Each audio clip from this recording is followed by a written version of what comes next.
Hello बच्चों, welcome to Sunil academy. और आज हम पढ़ेंगे बेटा लीनियर प्रोग्रामिंग का ऐसा क्वेश्चन जो एग्जाम में आता ही आता है। अगर इस चैप्टर से लॉन्ग आंसर टाइप में बेटा क्वेश्चन पूछा जाएगा, वो भी 5 मार्क्स में, तो इसी टाइप का क्वेश्चन पूछा जाएगा या फिर नेक्स्ट टाइप का जो हम नेक्स्ट वीडियो में पढ़ेंगे। लेकिन ये वाला क्वेश्चन सबसे ज्यादा इंपॉर्टेंट है, तो आइए देखें बेटा ये इंपॉर्टेंट क्यों है और उसको सॉल्व करना सीखते हैं।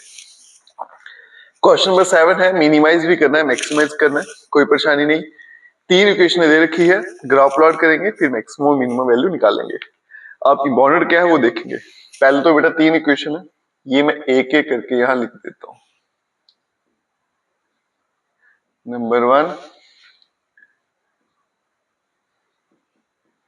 नंबर 2 और नंबर 3। अब बेटा इनके पॉइंट्स टेबल बना लेते हैं। ये x आ गया, ये y, इसका भी टेबल बना लेते हैं।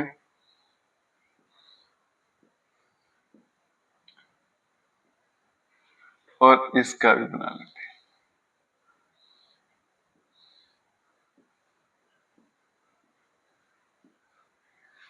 ठीक है, अब पॉइंट निकाल लेते हैं। तरीका वैसे रहेगा बेटा, यहाँ पे एक बार x के लिए 0 डालेंगे तो y का आंसर जो है बेटा 60 आ जाएगा। y को 0 करूंगा तो x 120 आ जाएगा। ठीक है, फिर x 0 करेंगे, y 60 आएगा, y 0 कर दूंगा, x 60 आएगा। और यहाँ पे बेटा x के लिए 0 करूंगा तो y भी 0 आ जाएगा। इसका मतलब 0 0 क्या होता है बेटा, ओरिजिन। इसका मतलब ये जो है ये एक ऐसी लाइन है जो ओरिजिन से पास होगी, और यही सबसे इम्पोर्टेंट काम है जो आपको इसमें सीखना है कि इस लाइन को कैसे हैंडल किया जाए। ये तो आपके लिए आसान रहेगा।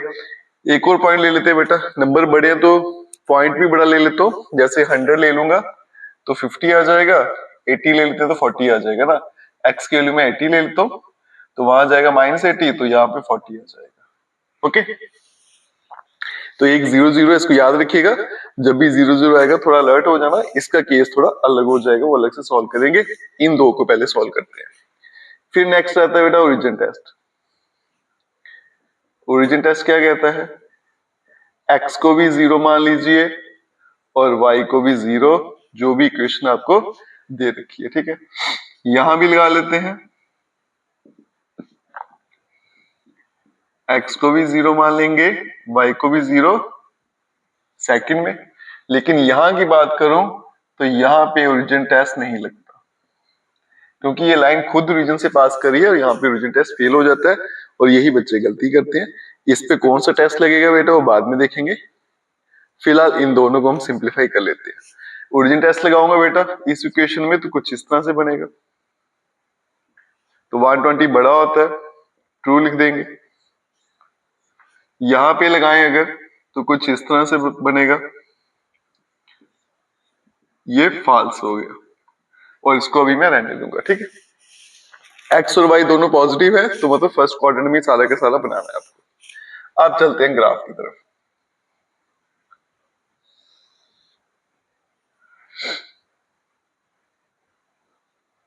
ये x, ये आ गया बेटा y, ये आ गया 0। हाईएस्ट वैल्यू है 120, तो मैं 20 की गैप ले लेता हूं। तो ये आ गया 20, 40, 60, 80, 100 और 120।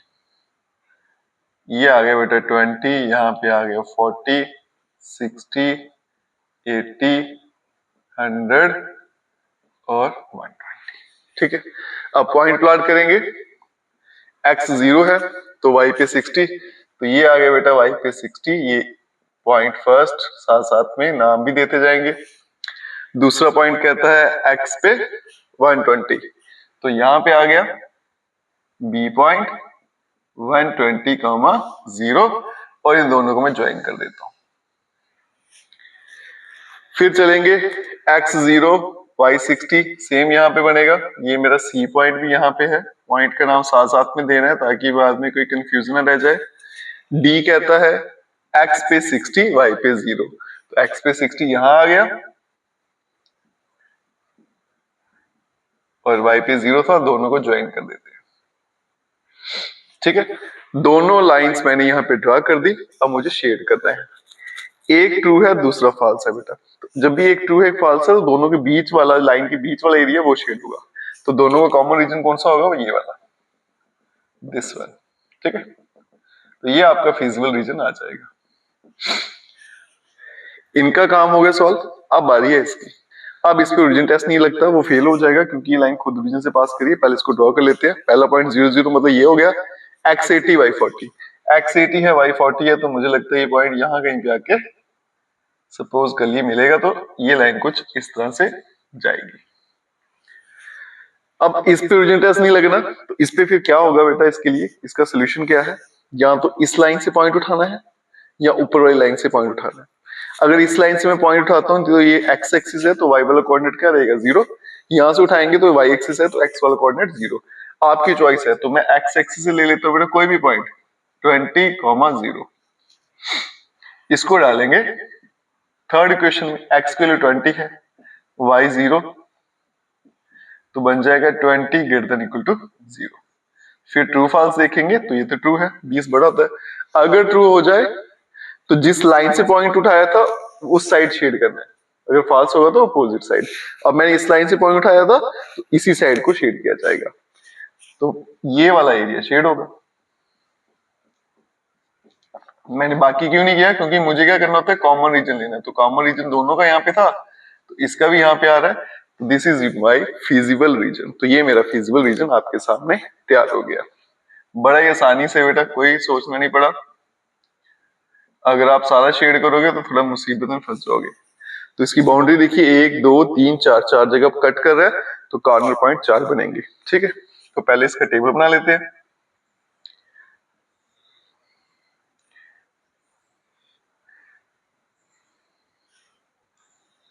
ये आ गया इसका कॉर्नर पॉइंट्स, और यहां पे आ गया z जिसकी वैल्यू थी 5x प्लस 10y। तो पहला कॉर्नर पॉइंट जो बन रहा है बेटा इसका, इनको मैंने भी निकालना है, ए बी सी डी, इसका नाम E, इसका नाम F। ठीक है, जो गिवन है पहले वही लिख लेते हैं। एक बी पॉइंट है 120, 0, डी पॉइंट है 60, 0। अब ये वाला पॉइंट मुझे निकालना है, ई पॉइंट। ई पॉइंट पे कौन सी लाइन कट करी है बेटा? ये वाली रीजन वाली जिसकी इक्वेशन ये थी, और दूसरी करिए ये वाली जिसकी इक्वेशन क्या थी? ये वाली, x plus y equal to 60। दोनों को सिंप्लीफाई करेंगे। लास्ट टाइम भी करना सीखा, तो यहाँ कर देता हूँ। तो ये x minus 2y equals to 0 और x plus y equals to 60। दोनों को सब्ट्रैक्ट कर देते हैं, माइनस माइनस माइनस, ये कैंसिल, माइनस 3y माइनस 60। तो y का आंसर जो रहेगा वो 20 रहेगा। y की वैल्यू 20 अगर बेटा इस इक्वेशन में डाल दूंगा तो x का आंसर 40 हो जाएगा। तो मेरा जो E पॉइंट है वो आ गया 40 और 20, 40 20। अब चलते हैं आगे। इस पॉइंट पे एक तो ओरिजिन वाली लाइन है और ये फर्स्ट वाली लाइन, ये दोनों लाइनें कट हो रही हैं। इनको सिंप्लीफाई करते हैं। तो यहाँ पे एक इक्वेशन है आपकी बेटा x minus 2y equals to 0, और दूसरी है x प्लस 2y। पहले बड़ी इक्वेशन लिख लेते हैं, इक्वल्स टू 120, और यहाँ पे x minus 2y equals to 0। Adding कर लेंगे, कैंसिल हो जाएगा। x का answer 2x equals to 120, x हो जाएगा बेटा 60। अगर x 60 हो गया तो उसकी वैल्यू मैं यहाँ पे डाल देता हूँ। x 60 है तो y कितना हो जाएगा? 30। ठीक है, तो x 60, y हो गया 30। दोनों पॉइंट्स निकल गए, यहां लिख देते हैं। E पॉइंट 40 20 और F पॉइंट हो गया बेटा 60 और 30। अब पहला पॉइंट x, दूसरा y यहाँ पे डालते जाएंगे, वैल्यूज निकालते जाएंगे। x की वैल्यू 120 डालनी है, तो 12 इंटू 560, तो ये आ गया बेटा 600। फिर से x की वैल्यू 60 है तो आ जाएगा 300। फिर 40 है x, y 20, 40 करूंगा तो 200 और 200 मिलके 400। x की 60 है 300 और 300 मिलकर 600 हो जाएगा। ठीक है, ये 300 और 300, हाँ 600 हो गया। मैक्सिमम वैल्यू फाइंड करनी थी, मिनिमम फाइंड करनी है बेटा। तो आप ध्यान से देखो तो मैक्सिमम वैल्यू इसकी दो जगह पे आ रही है, 600 आ रही है, लेकिन कौन कौन से पॉइंट पे आ रही है? ये आपकी रहेगी मैक्सिमम वैल्यू एट कौन सा पॉइंट है 120 0 और 60 30 पे। और अगर मिनिमम वैल्यू की बात करें तो वो कौन सी आ रही है 300 और पॉइंट क्या है आपका 60,0। तो ये आपका कंप्लीट क्वेश्चन है बेटा। ये बॉन्डेड इसलिए बन जाता है क्योंकि इसमें ओरिजिन वाली लाइन आ जाती है और ऐसे ही क्वेश्चन एग्जाम में पूछे जाते हैं। जो लाइन ओरिजिन से पास होती है उस पर ओरिजिन टेस्ट नहीं लगता, इसको याद रखिएगा। उसका टेस्ट क्या रहता है, या तो एक्स एक्सिस का पॉइंट डालना है या वाई एक्सिस का। और शेड कैसे करना है, जिस लाइन से पॉइंट उठाया है उसी लाइन की तरफ आपने शेड करना है। फॉल्स होगा तो अपोजिट करना है। एग्जाम में अगर पूछा जाएगा बेटा लॉन्ग में तो इसी में क्वेश्चन पूछा जाएगा। और वीडियो अच्छी लगी खूब सा शेयर करिएगा, चैनल को लाइक सब्सक्राइब शेयर कमेंट जरूर करें। Best of luck.